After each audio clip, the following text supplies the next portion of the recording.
বন্ধুরা, আর আমি বানাচ্ছি পোনা মাছ সর্ষে দিয়ে ঝাল বানাবো। তো কড়াইতে আমি তেল দিয়ে দিয়েছি, তেলটা গরম হলে আমি মাছগুলো ছেড়ে দেবো।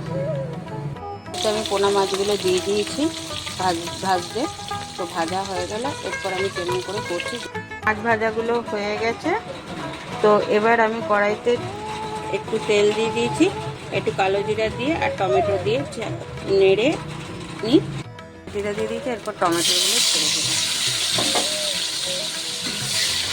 হলুদ দিয়ে দিয়েছি, এরপর টমেটোটা একটু গলে যাওয়ার পর সর্ষে বাটাটা আমি দিয়ে দিই। আমি সর্ষে বাটাটা দিয়ে দিয়েছি।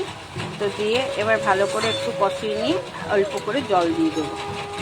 সর্ষেটা কষানো হয়ে যাওয়ার পর আমি জল ঢেলে দিয়েছি। জলটা সর্ষে একটু শুকিয়ে গেলে আমি মাছগুলো ছেড়ে দিই। জলটা ফুটে গেছে, আমি মাছগুলো ছেড়ে দিই। আমার পোনা মাছের ঝোল হয়ে সর্ষে দিয়ে ঝাল হয়ে গেছে। তো কেমন হয়েছে কমেন্ট করে জানাবেন আর লাইক শেয়ার করে দেবেন।